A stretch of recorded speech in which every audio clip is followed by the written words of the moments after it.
Alright, what's up guys? Today I'm going to be giving you a tour of my $2,500 a month in New York City studio apartment.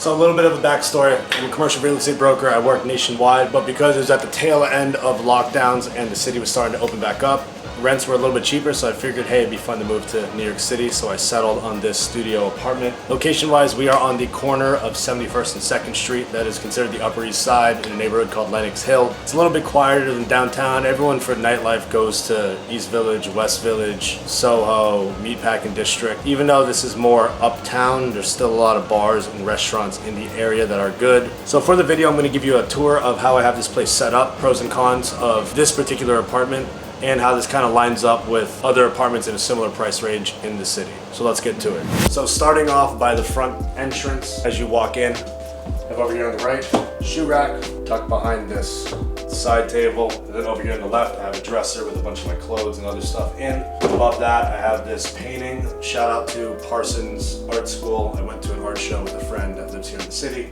and they were selling a bunch of their old art. Got this piece for only like 50 bucks. Now moving on to this living area, I have an IKEA couch set right up here in the middle with this coffee table that fits the same height and aesthetic of the apartment. Fun fact, I did find this coffee table on the streets, right on the sidewalk. It seems like a cool vintage thing in front of one of the cool artsy kind of restaurants, so that worked out for free. I have a little silver tray on top that I just drop whatever I need on there. 2 pillows. Behind me is probably one of the world's ugliest paintings that I got from the Salvation Army in Orlando with my last apartment for like 20 bucks.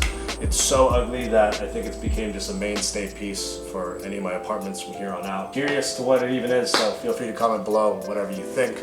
Now moving on, we have my sleeping area right next to the living room. Queen size bed, regular IKEA bed frame, mirror up on the wall, and then right here is the window with the exit to the fire escape. Now the cool thing about this is the front of my apartment is right on 2nd Ave, so I do have a pretty cool view up and down the avenue. It's kind of like its own little balcony, and then right here is one of my paintings that I made in one of the old previous vlogs. Click on the banner above to watch that. Now coming over here, this is where the money's made. This is my work at home desk. I have a pretty simple setup. MacBook, iPhone, cameras, have a little printer, a bunch of drawers from Target that I bought. It is a standing desk that I did get from Amazon. So, ta-da. And then right above my desk, along this brick wall, is this cool marble, sort of different stones and rock map.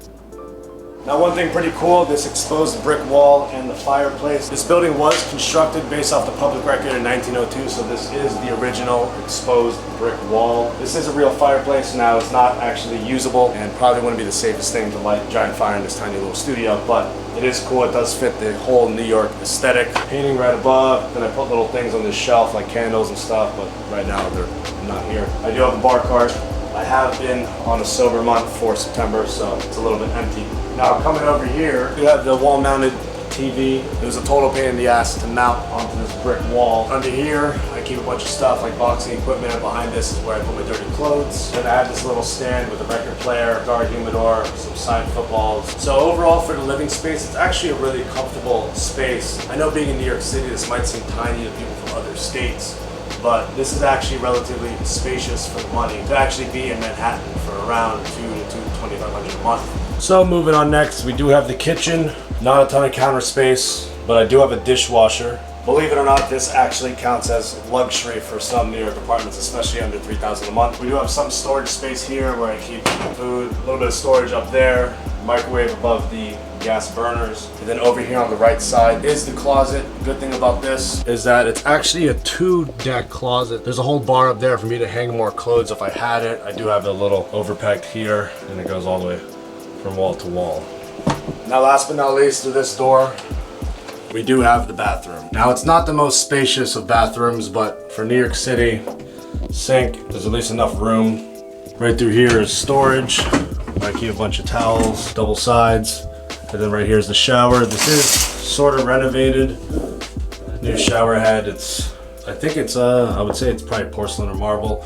But overall, it's not too cramped. It actually comes out to being a good spaced bathroom. You would be surprised if you watch a bunch of New York, Manhattan studio apartments. There's way smaller than this. And then of course, typical New York landlord fashion. That's kind of peeling off from all the steam, but they have not came and fixed it. And my lease ends in like a month. So to break down the final numbers of this apartment, it's about $2,500 a month. My actual lease is $2,150. I would expect as of September 2022, they're not renewing me here because they're gonna do a whole renovation on the building, but an apartment in the Upper East Side, probably gonna look at an apartment like this, somewhere in the range of $2,500 to $3,000 a month, maybe upwards of $3,300 a month. This is a third floor walk up. There is no stairs, there's no doorman. Overall, it's been a good deal. I'm actually moving into my next apartment down in the 60s at the end of this month. But if you guys enjoyed this video, please comment below. Don't forget, like and subscribe. If you like real estate content or MMA content, I'm the channel for you. This is a tour of my first New York City apartment. Thank you for watching.